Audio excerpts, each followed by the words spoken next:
Nous voici arrivés à la fin de notre étude de ce long XVIIe siècle avant l'ère chrétienne, auquel les cours de cette année ont été consacrés. Et après plusieurs heures traitant de divers aspects de la vie institutionnelle, juridique, sociale, religieuse et culturelle, nous allons effectuer un retour à l'événementiel.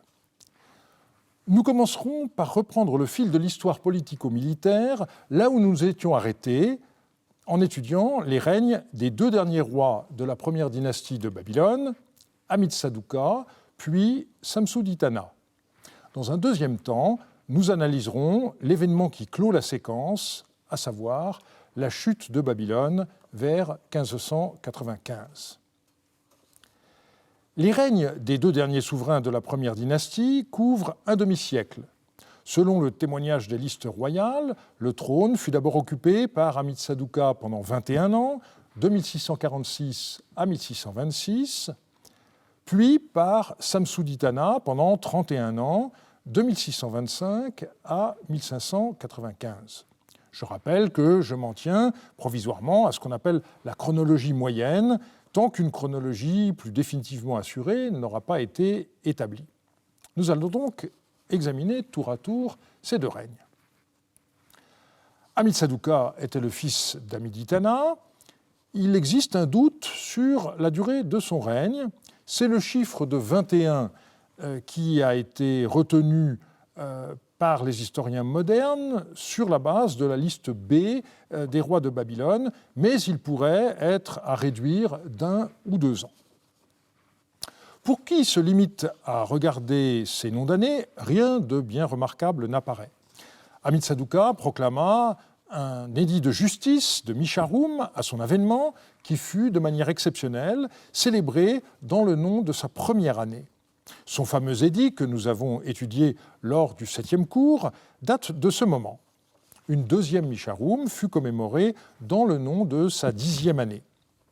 Ces grands travaux se limitent au creusement d'un canal, commémoré dans le nom de l'an 16, et à la réfection de la ziggourate de Sippar, à laquelle fait écho le nom de l'année 19. Le reste consiste en l'offrande de statues et autres objets dans différents temples. Nous ne possédons qu'une seule inscription commémorative au nom d'Amit-Saduqa. Retrouvée à Nippur, elle est datable, d'après son écriture, de l'époque médio-babylonienne ou peut-être même néo-babylonienne. Il est très difficile de dater de telles tablettes hors contexte par la paléographie. C'est en tout cas une copie postérieure. Il s'agit d'un texte bilingue, dont le sumérien n'est pas fameux. Il est clair que le texte a d'abord été pensé et écrit en akkadien. Il commémore l'offrande à la déesse Ishtar d'une statue de divinité protectrice. Par ailleurs, on connaît l'inscription de la statue du juge Gimil Marduk offerte au dieu Shamash pour la vie d'Amit-Saduqa que nous avons analysée le 17 février lors du cours sur la vie juridique. Rien de tout cela ne permet de se faire une bonne idée du règne d'Amit-Saduqa. Or, celui-ci fut tout sauf tranquille, mais ce sont les documents d'archives ainsi que les données archéologiques qui le montrent. On possède d'abord un dossier de lettres qu'Amit-Saduqa adressa aux autorités de Sippar dans le courant de sa 15e année, qui montre à quel point la situation aux alentours de Sippar-Yarurum était dangereuse en 1632. Sur ces 6 lettres, 4 ont conservé leur date. Elles couvrent une période de 6 mois, entre le 18 du 6e mois et le 21 du 12e mois. À l'époque paléo-babylonienne, il est exceptionnel que la correspondance soit datée, mais le contexte très troublé explique pourquoi le secrétaire du roi prit une telle précaution. Ces lettres sont en grande partie parallèles pour leur deuxième partie, dans laquelle le roi donne des consignes de prudence. C'est la première partie où le souverain relaye des informations qu'il a reçues qui varient. Voici la plus ancienne de ces lettres. Dit à Marduk Mushalim, Marduk Lamassachou et Sin Belaplim, ainsi parle Amit-Saduqa. Un interprète qui est venu des maisons des troupes cassites m'a parlé du fait que les troupes Samraru, une grande troupe, ont traversé l'intérieur du pays pour attaquer les bovins, les ovins et la force expéditionnaire de Sippar-Yarurum. L'affaire est confirmée, sachez-le. C'est pourquoi je vous ai écrit. La grande porte ne doit pas être ouverte tant que le soleil n'est pas haut dans le ciel. Écrivez, de sorte qu'on déplace rapidement vers l'intérieur du pays les bovins et les ovins qui paissent sur le territoire de Sipar Yahurum ou sur les rives de l'Euphrate, et qu'on place dans le port de Sipar Yahurum les bateaux qui se trouvent dans Cassur et sur les rives de l'Euphrate, afin que l'ennemi ne s'en empare pas. Soyez sur le qui-vive et ne négligez pas la responsabilité de protéger la ville.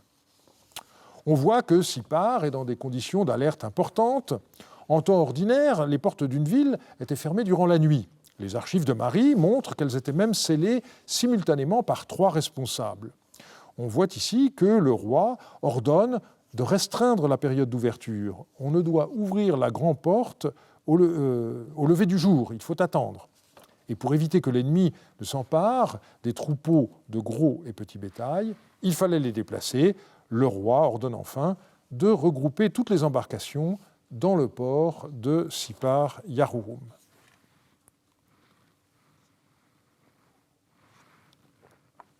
Trois mois plus tard, le roi renouvelait ses mises en garde aux mêmes responsables. Le scribe de l'armée de la Tour du Tigre a enquêté sur le fait que Dagal, le Samharou, et Kashtil, le fils de Belchounou, ont traversé l'intérieur du pays à la tête de 1500 Samharou et Bimatou pour attaquer les bovins et les ovins du territoire de Sipar Yahurum, et il m'a écrit. Vous devez savoir que l'affaire est confirmée, c'est pourquoi je vous ai écrit. 3 mois plus tard, le roi transmettait encore d'autres nouvelles. Etelpi Mardouk, le chef barbier, m'a écrit en ces termes.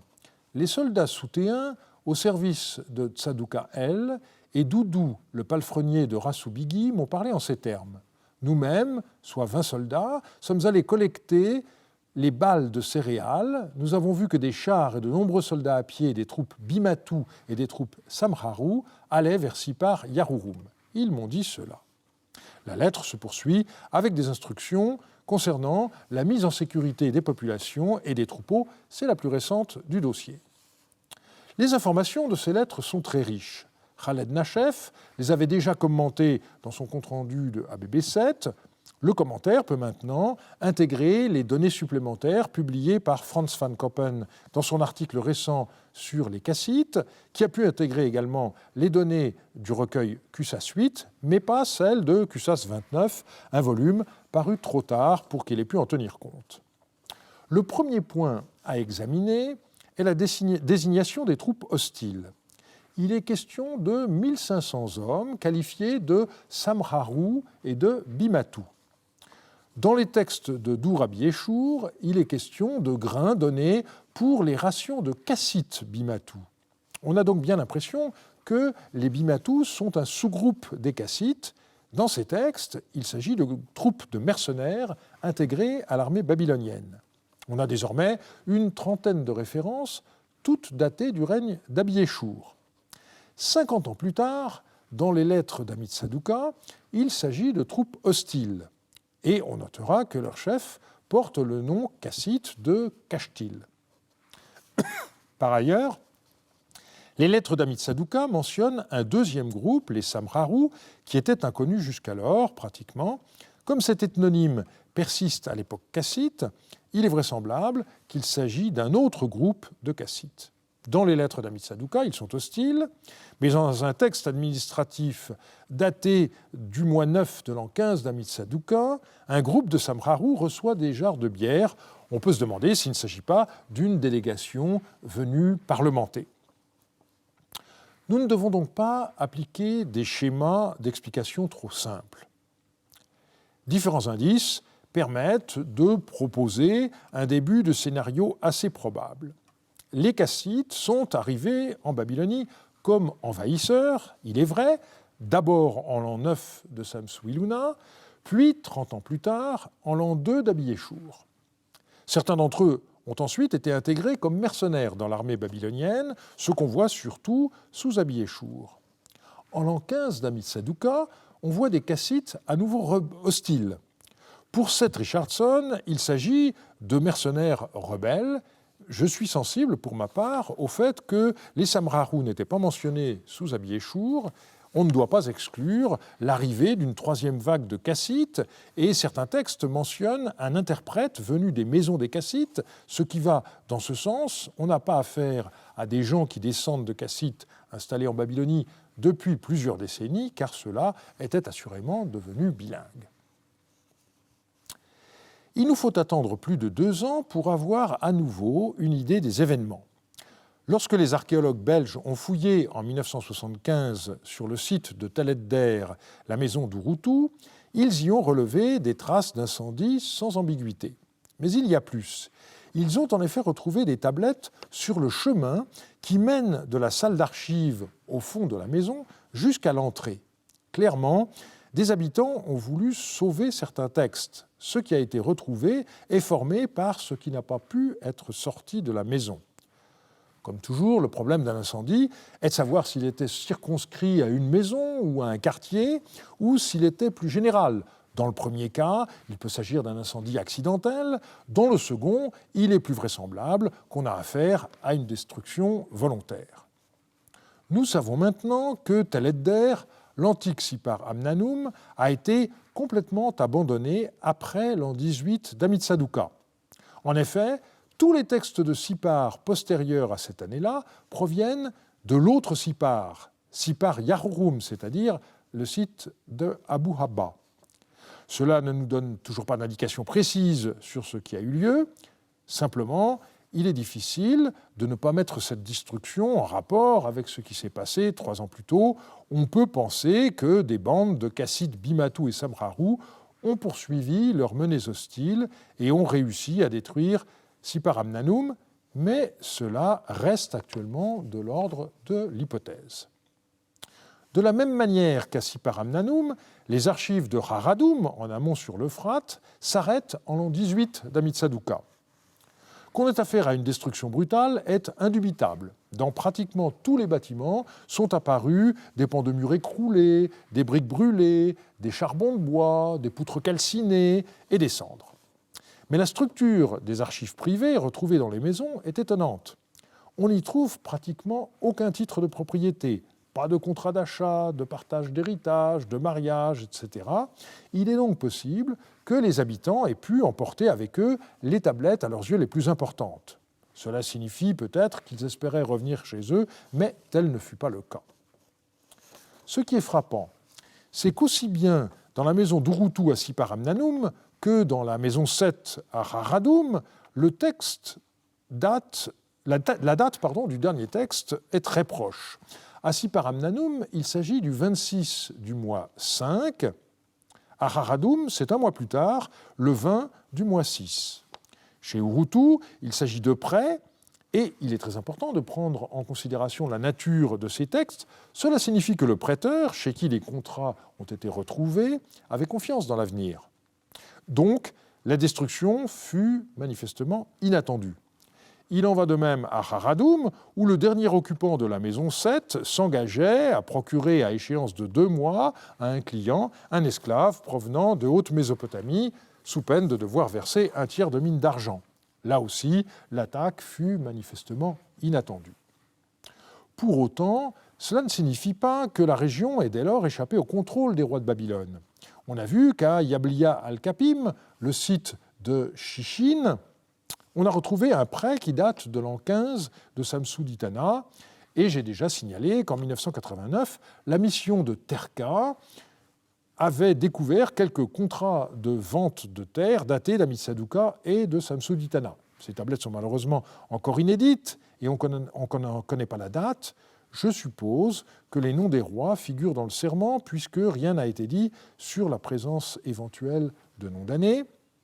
Une des pistes possibles serait qu'après l'attaque de Sipar Amnanum en l'an 18, Amitsaduqa se soit lancé dans une contre-offensive qui l'aurait conduit sur le Moyen-Euphrate, au-delà de la frontière, jusqu'à Terka. On doit souligner qu'au mois 6 de l'an 18 d'Amitsaduqa fut rédigé à Sipar un compte de grains pour 4 généraux qui commandaient à des troupes décrites comme originaires du Hana et de l'Élam, des troupes kassites et des troupes de l'Emutbalum. On voit donc que l'armée babylonienne comptait en son sein des troupes d'origine étrangère identifiées comme telles. Si les années 19, 20 et 21 ont réellement existé, nous n'avons pas d'informations sur les événements qui s'y seraient déroulés avant qu'Amit-Saduqa ne meure et ne soit remplacé par Samsu-Ditana.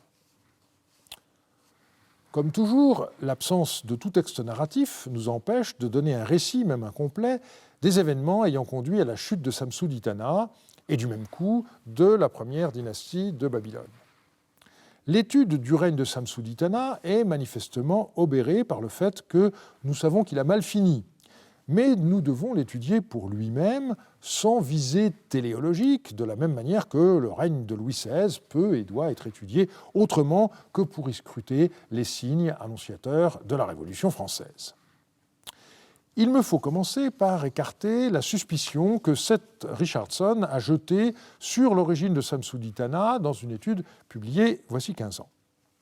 Il commençait par une analyse des lettres écrites en l'an 15 d'Amit-Saduqa, que nous avons étudiées il y a un instant, et concluait que les maisons des Kassites sont la source de l'information relative à l'ennemi, jamais nommé, mais nullement la cause des troubles qui affectent la région de Sippar. Mais il oublie que les attaquants sont clairement identifiés comme des Bimatou et des Samharu.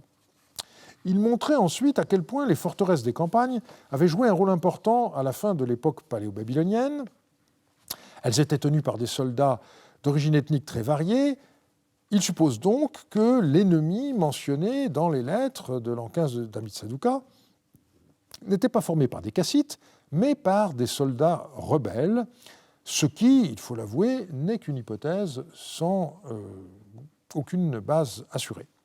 Il faisait alors remarquer que nulle part Samsu-Ditana n'est désigné comme fils d'Amit-Saduqa. Et il soulignait qu'on ne possédait aucun nom d'année de Samsu-Ditana à Babylone avant l'an 7, et que justement le nom de l'an 8 commémore l'offrande d'une statue de Samsu-Ditana au dieu Enlil, seigneur de Babylone, comme s'il venait seulement d'entrer en possession de la ville. Là encore, l'argument est bien faible, car on peut voir par exemple l'offrande par Amiditana d'une statue de lui-même dans le temple d'Enlil à Babylone, commémorée dans le nom de sa 28e année. À partir de cette argumentation, Seth Richardson avait proposé de voir en Samsu-Ditana un usurpateur qui pourrait avoir été le chef des troupes d'une forteresse rebelle à Amit-Saduqa. Et ce sont ces rebelles qui auraient, selon lui, mis fin à Sipparam-Nanum et à Haradum. Cette reconstitution se trouve infirmée sur un point essentiel. Les fouilles de Nimroud ont en effet livré la copie néo-assyrienne d'une consultation oraculaire qui mentionne Samsu-Ditana, fils d'Amit-Saduqa, roi de Babylone, et plus loin, l'indication historique se précise, on craint que les habitants d'une ville parlent avec l'ennemi, qu'ils ouvrent le système de fermeture de la grande porte, qu'ils fassent sortir la garnison du dieu Marduk et de Samsu-Ditana, fils d'Amit-Saduqa, roi de Babylone, et fassent entrer l'ennemi dans la ville. J'avais rendu compte de ce livre en 1997 avec des remarques portant spécifiquement sur ce texte. Il n'est pas question d'écarter ce document sous prétexte qu'il est seulement connu par une copie plus tardive. Assurément, la graphie et le vocabulaire ont été modernisés, mais on a des indices qui montrent qu'il ne saurait en aucun cas s'agir d'un apocryphe, et je reviendrai sur ce texte dans la deuxième partie de ce cours. Bref, une fois de plus, on voit qu'il ne faut jamais raisonner à partir d'arguments a silencio et se garder de tordre l'interprétation des textes en fonction de la thèse qu'on veut défendre. Il n'y eut alors aucune coupure dynastique et nous n'avons aucune raison d'imaginer que Samsu-Ditana n'ait pas succédé à son père selon les règles habituelles de succession au trône. L'apport des textes commémoratifs à notre connaissance du règne de Samsu-Ditana est encore plus maigre que pour son père. Nous ne possédons en effet aucune inscription royale et seulement des versions abrégées de ces noms d'années qui ne nous disent pas grand-chose. En revanche, on a découvert des archives abondantes, essentiellement à Babylone, à Sippar-Yarurum, mais aussi à Kish, à Dilbat et récemment à Dur-Abieshur. J'ai déjà indiqué que les archives de Durabi-Eshour montrent comment le clergé de Nippur en exil tentait d'y reproduire et d'y poursuivre les cultes de leur ville d'origine. Arrêtons-nous un instant à Sipar. Voici 10 ans qu'ont été publiées les archives des devins Rish Marduk et Sin Nadin Shumi et de leur entourage. Elles comprennent 61 textes couvrant une période d'une trentaine d'années, depuis l'année 7 d'Amitsaduqa jusqu'à l'année 14 de Samsuditana. On y voit notamment comment les devins géraient des troupeaux d'ovins nécessaires pour les offrandes qui devaient être effectuées dans le temple de Shamash à Sipar, et ces ovins servaient en même temps de matière première, si je puis dire, à leurs investigations hominales. Je voudrais un instant revenir sur les archives de Babylone. J'ai déjà parlé, le 24 février, de ces archives découvertes dans le Merkès, notamment celles des marchands Kourou et Marduk Mouchalim. On y voit mentionner des expéditions commerciales sur le Moyen Euphrate, attestées jusqu'à l'an 18 de Samsuditana et qui reprennent entre les années 23 et 26 de Samsuditana.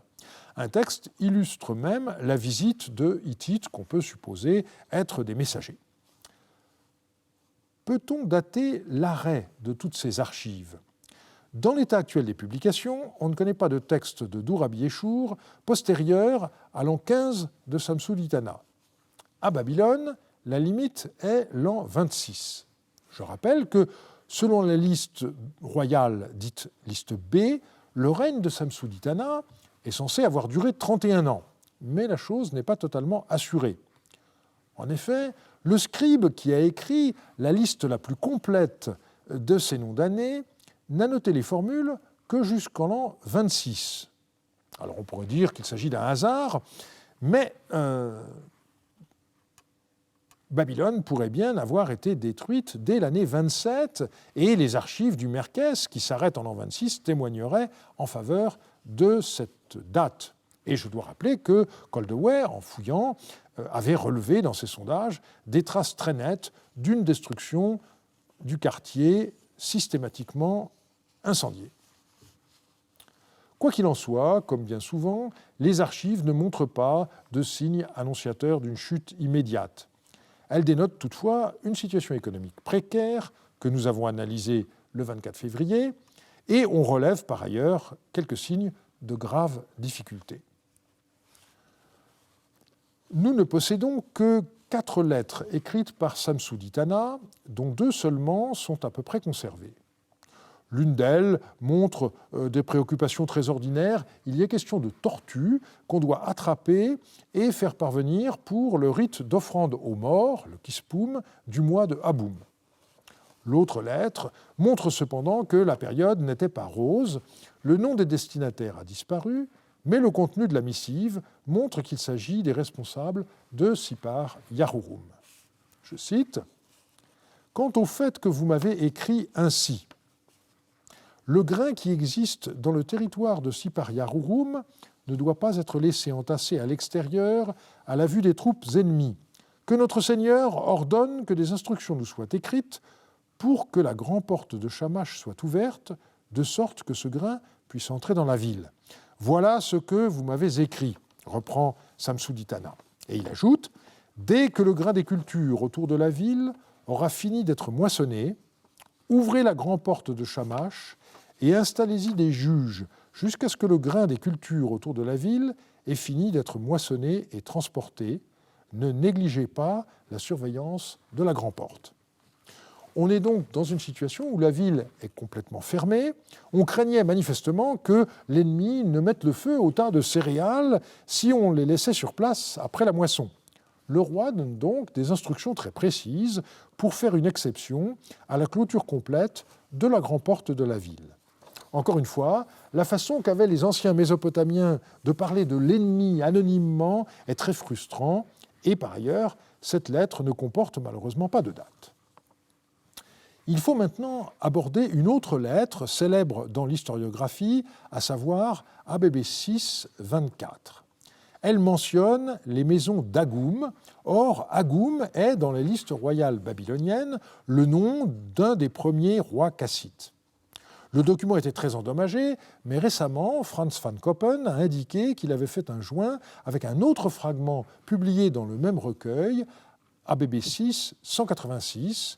Il m'a très aimablement communiqué le texte complet de ce document qu'il doit prochainement publier dans la revue Zeitschrift für Assyriologie, et je lui en suis très reconnaissant.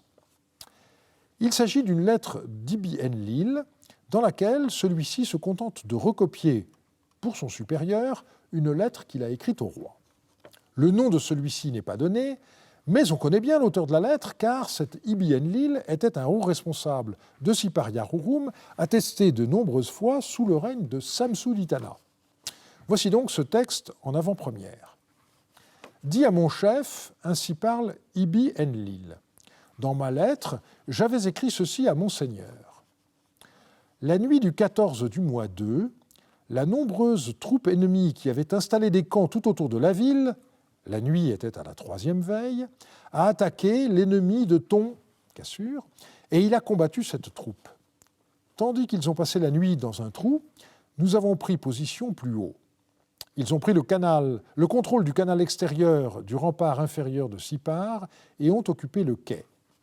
Ils sont sortis à travers un espace accessible à cause du bas niveau de l'eau, mais quand ils sont sortis vers les conduits d'eau dans le mur près de la rive de l'Euphrate, nous avons envoyé des soldats et ils les ont empêchés d'entrer. Milkushahan et Ilumma, serviteurs de Sumilammu et A, les messagers du sire d'Alep, qui demeurent dans les maisons d'Agoum, ont quitté les maisons d'Agoum et se sont approchés de la circonférence inférieure de Sipar Yarurum, et ils nous ont dit ceci. Ainsi parle Agoum, le prince Boukachum. Lorsque des troupes à chars ont été envoyées avec les messagers du sire d'Alep afin de prendre son cadeau, et que j'ai seulement autorisé le passage des messagers avec le cadeau que le sire d'Alep avait fait porter à Babylone, et que j'ai renvoyé l'escorte, ce que j'ai laissé passer a été saisi à un nom géographique cassé, et les messagers du sire d'Alep ne sont pas revenus. Voilà ce qu'ils nous ont dit. Et la lettre se termine ainsi, que l'infanterie, la troupe à chars et la troupe de garnison soient rassemblées, qu'elles n'errent pas faute de rations, qu'on nous fasse porter rapidement des arcs, des objets cassés, des couteaux et encore des objets cassés, afin que nous soyons prêts à l'annonce d'une attaque de l'ennemi, et qu'on nous envoie rapidement la troupe d'élite que nous avions envoyée afin que leur poste ne soit plus dégarni. Voilà ce que j'ai écrit. Ça n'est pas le lieu de rentrer dans le détail des difficultés épigraphiques et philologiques de ce texte, où les citations s'emboîtent dans les citations sur pas moins de 3 niveaux, mais on y voit aborder clairement 3 sujets successifs. Il est d'abord question d'un combat nocturne autour de Sipar. Comme d'habitude, le nom de l'ennemi n'est pas précisé. La partie la plus importante du texte a trait aux messagers du roi d'Alep envoyés avec des présents au roi de Babylone et qui ont été retenus en chemin par Agoum. Celui-ci porte le titre royal cassite de Bougash, babylonisé en Boukachum. Il retient l'escorte armée envoyée par le roi d'Alep, mais laisse passer les messagers et leurs présents, qui finalement ont été saisis par quelqu'un d'autre dont l'identité n'est pas révélée par la lettre. Et dans la fin du message, Ibn Enlil demande des renforts en matériel et en hommes pour se préparer à une attaque ennemie qu'il juge imminente. Ce document avait retenu l'attention de Landsberger en 1954, mais il avait alors estimé qu'il datait de Samsu-Iluna en raison de considérations chronologiques qui sont aujourd'hui périmées. Le joint réalisé par Franz van Koppen lui a en outre permis de dater précisément cette lettre du règne de Samsu-Ditana, et cela change évidemment tout puisque ce texte est désormais à verser au dossier de la fin de Babylone. Mais pas au tout dernier jour. L'archive à laquelle cette lettre peut être rattachée s'achève en effet en l'an 19 de Samsu-Ditana. La situation décrite est donc antérieure d'une dizaine d'années à peu près à la chute finale de Babylone. On voit que ce ne sont pas les Kassites qui attaquent alors la Babylonie, mais aussi que le roi cassite Agoum s'est installé quelque part sur la route entre Alep et Babylone. Il nous faut maintenant confronter ces informations contemporaines des événements avec ce que nous disent des textes postérieurs.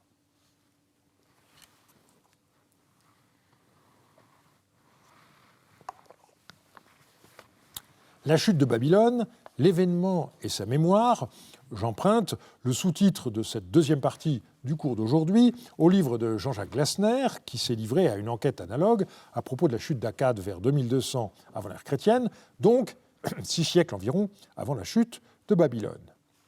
Il nous faut en effet maintenant procéder à une approche différente de cet événement.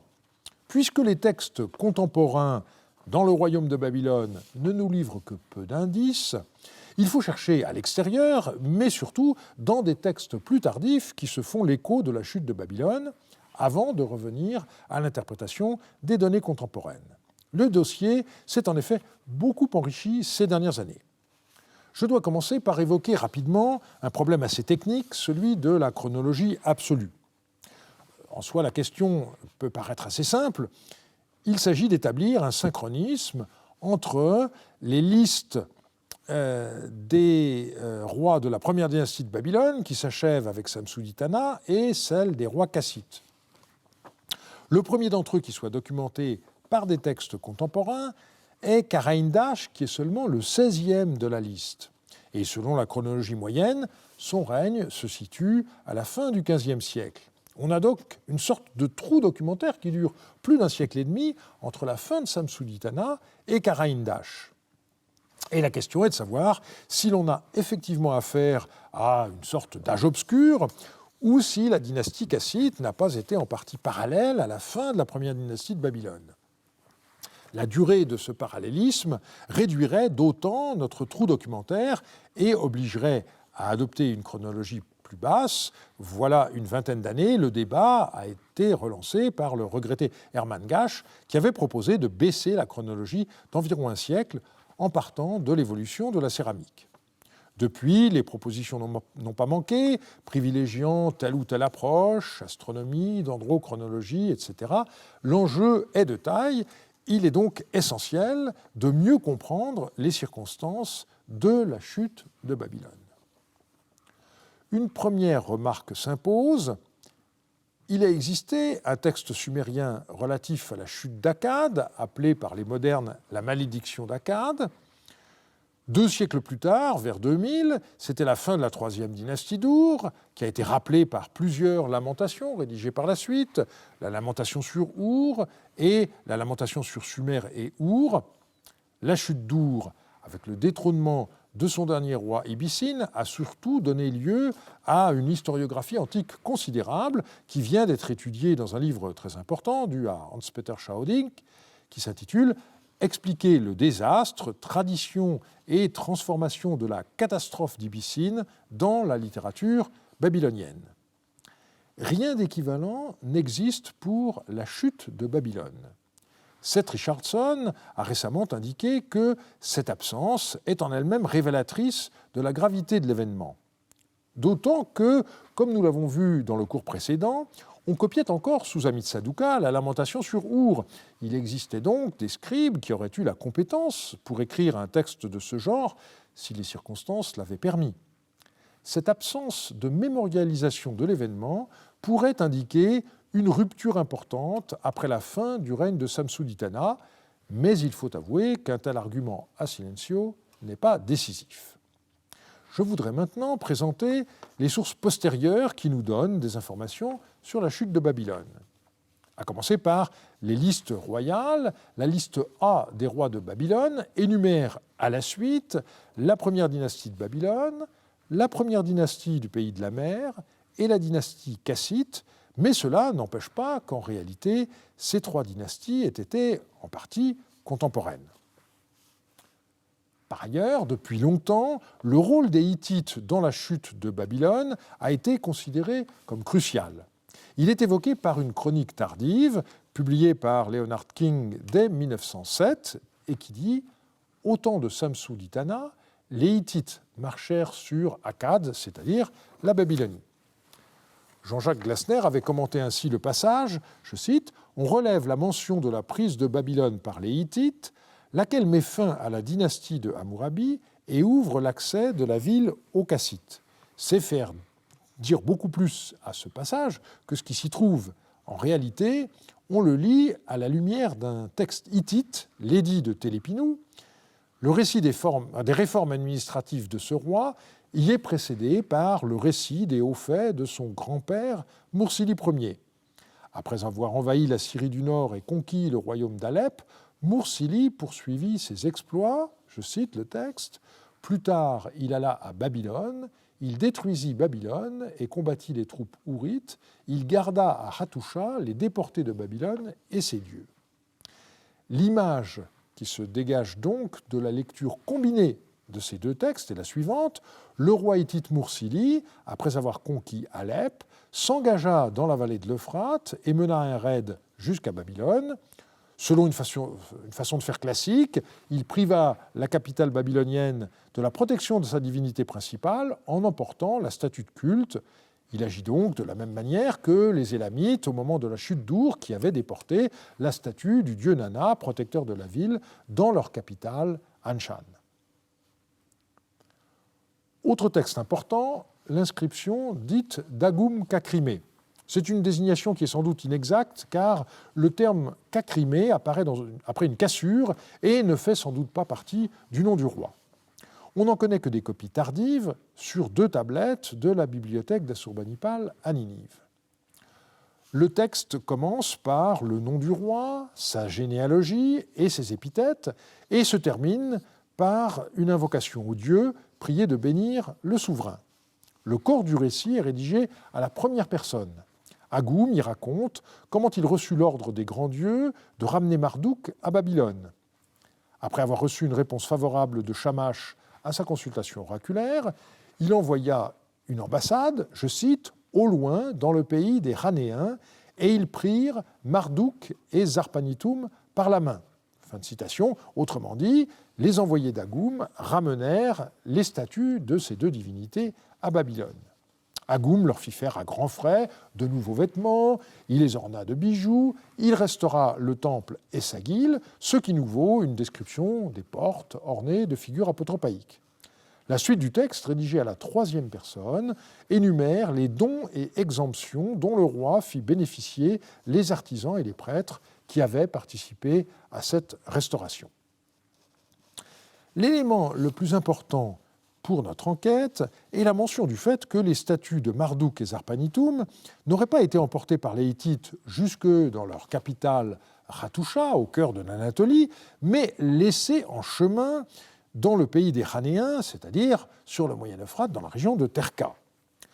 Pour résoudre cette contradiction, de nombreux historiens ont considéré que l'inscription d'Agum Kakrimé était un apocryphe, c'était le cas en particulier de Landsberger, mais récemment, Suzanne Paulus a plaidé de façon convaincante en faveur de son authenticité. On dispose aussi du témoignage d'une consultation oraculaire du temps de Samsuditana, connue par une tablette d'époque néo-assyrienne que j'ai déjà mentionnée tout à l'heure. La question oraculaire tout entière est très intéressante.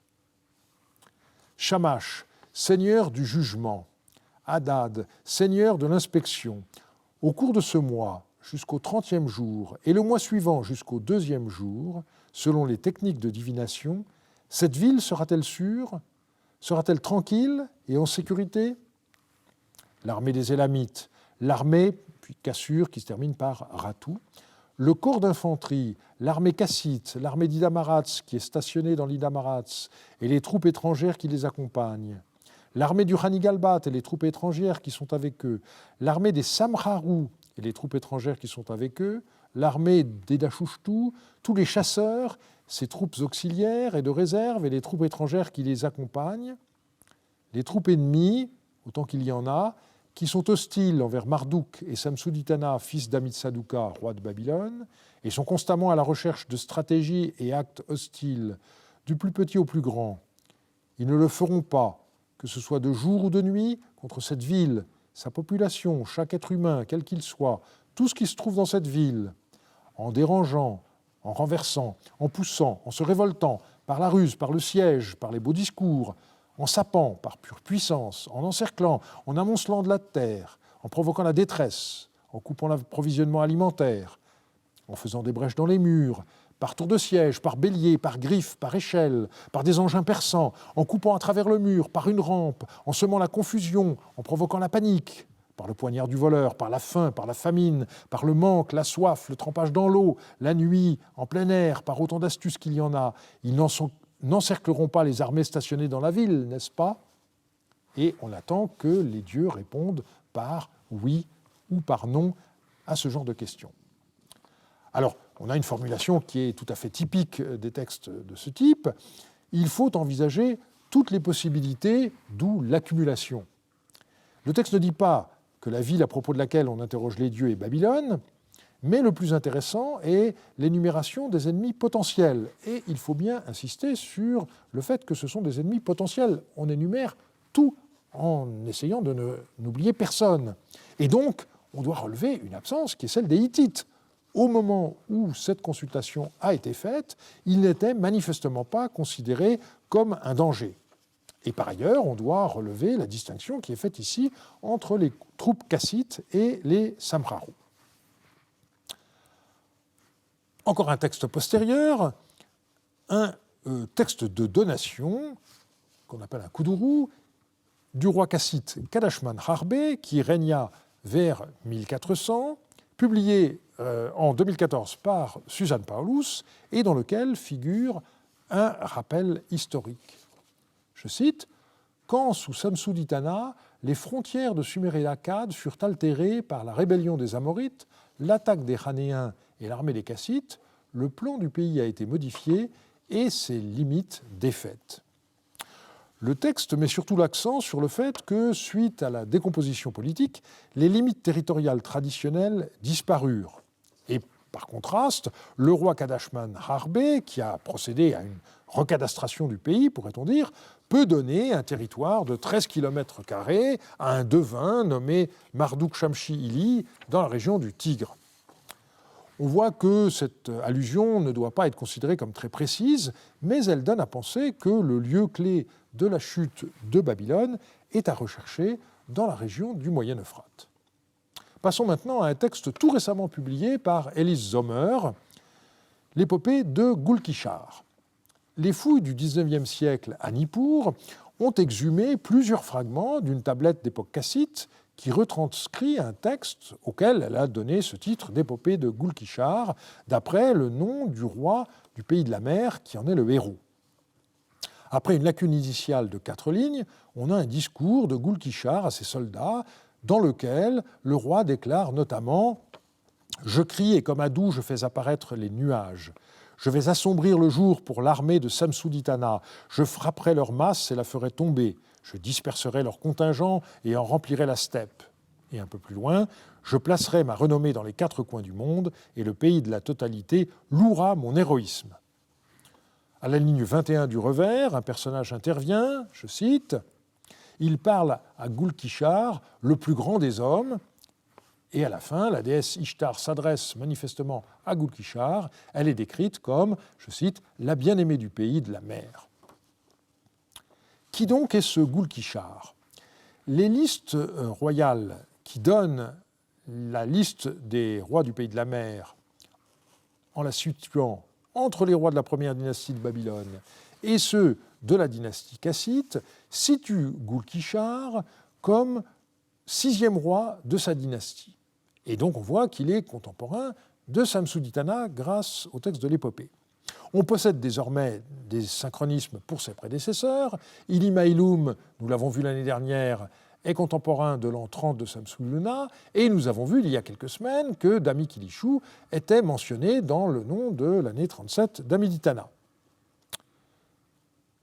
Donc Gulkishar, contemporain du dernier roi de la première dynastie de Babylone, Samsu-Ditana, et qui a comme successeurs Peshgal-Daramesh et Aya-Daragalama, tous deux étant désormais bien documentés par des archives d'origine inconnue publiées par Stéphanie Dallet en 2009 et également par des archives découvertes cette fois in situ lors des fouilles récentes de Tel Khayber et dont Eleanor Hobson a parlé ici même il y a quelques années. Il faut maintenant nouer la gerbe en essayant de combiner les informations de tous ces textes postérieurs que je viens d'examiner, de genres et d'époques très variés, avec les informations qu'on peut tirer des documents contemporains. Une conclusion très importante de la lettre à BB6 24+, c'est le fait qu'en l'an 19 de Samsu-Ditana, le royaume d'Alep n'avait pas encore été conquis par le roi hittite Mursili Ier. Des échanges d'ambassadeurs et de présents entre Alep et Babylone avaient encore lieu. À ce moment-là, Agoum était un chef cassite installé quelque part sur le Moyen Euphrate qui reconnaissait encore la suprématie du roi de Babylone. Le raid hittite, auquel on a attribué la chute de Babylone, n'est toujours connu que par une chronique tardive. Il n'y a cependant pas de raison de nier son existence. On peut penser que Samsu-Ditana avait envoyé des troupes aider le roi d'Alep, attaqué par les Hittites. Après avoir conquis Alep, Mursili aurait poursuivi ses troupes dans leur retraite et serait ainsi allé jusqu'à Babylone. Samsu-Ditana aurait trouvé la mort dans les combats, mais tout ceci n'est qu'hypothèse à vérifier. Quoi qu'il en soit, il est clair que les Hittites n'ont fait que donner le coup de grâce à un royaume de Babylone qui avait notamment dû faire face aux attaques venues du sud avec le roi du pays de la mer, Gulkishar. Sans doute y eut-il également des causes internes à cet effondrement, mais on ne doit pas, comme ce fut longtemps le cas sous l'effet d'une certaine mode historiographique, refuser de prendre en compte des interventions extérieures comme ayant largement contribué à la chute de la première dynastie de Babylone. Le parallèle entre la chute de Babylone vers 1600 et la chute d'Our 4 siècles plus tôt me semble très fort. Ibissine tomba sous le coup des Élamites qui s'emparèrent de la statue du dieu Nana. De la même manière, il semble que ce soit les Hittites les responsables de la chute de Samsu-Ditana et de l'exil de la statue de Marduk. Mais les Hittites ne restèrent pas davantage à Babylone que les Élamites à Our. En 2000, le pouvoir politique passa aux Amorites, qui étaient déjà présents dans le pays de Sumer. En 1600, les Kassites semblent avoir occupé une position semblable. En effet, le trône de Babylone ne semble pas être resté longtemps vacant. Il fut occupé par Agoum, un roi d'origine cassite, dont les ancêtres avaient depuis longtemps séjourné en terre babylonienne. On voit donc qu'il n'y eut pas, vers 1600, d'invasion cassite. C'est un chef cassite qui profita de la vacance du trône de Babylone pour s'y installer. La lettre à BB6 24+, ne dit pas à quelle ethnie Agoum appartenait, mais Franz van Koppen suppose qu'il s'agit des Samharu. Prolongeant une idée de Rantzadok, il indique que cela permettrait d'expliquer pourquoi le royaume de Babylone est désigné chez les Hittites comme pays de Shanhara, dans les lettres d'El-Amarna comme Sangara, et finalement dans la Bible comme Shinéar.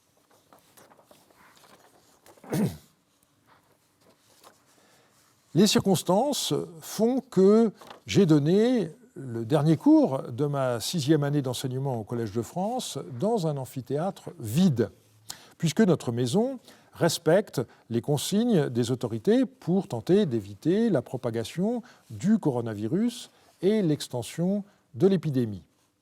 Voilà qui montre l'importance de la diffusion de nos cours sur la toile, pratiqués depuis maintenant des années, et il faut ici remercier la Fondation Bettencourt-Schuller qui nous a aidés à la mettre sur pied et à la développer.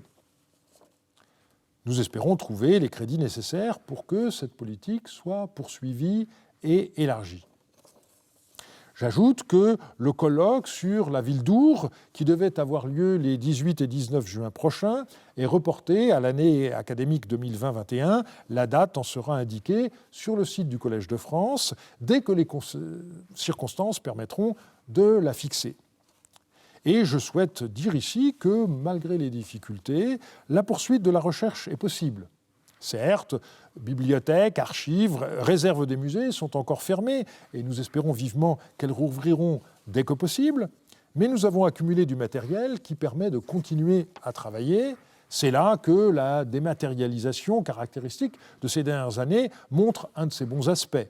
Nous disposons de plus en plus d'outils numériques sans autre limite que l'accès à un ordinateur et à Internet. Il est vrai que les séminaires et les colloques prévus ont dû être reportés, mais on peut rester en contact avec ses collaborateurs et ses collègues sans rencontre physique. Il faut faire montre de résilience, ne pas baisser les bras, et je suis très reconnaissant à toute mon équipe qui a poursuivi, malgré les difficultés, notre projet sur la ville d'Ours, financé par l'ANR. Nous avons mis la période de confinement à profit pour créer un site internet qui permettra une visite virtuelle de la ville d'Ours, qui sera à la fois un instrument didactique et un outil de recherche. Ce site, nommé Visitours, devrait être disponible vers la mi-juin et vous trouverez l'annonce de son lancement sur le site internet du Collège de France ainsi que sur le site de notre laboratoire. Je souhaite que tous et toutes demeuriez en bonne santé et vous rétablissiez complètement si par malheur vous avez été atteint par la maladie. Et je vous donne rendez-vous l'an prochain, début janvier, pour une 7e série de cours dont le sujet sera annoncé après l'Assemblée des professeurs du 28 juin prochain. Merci de votre fidélité.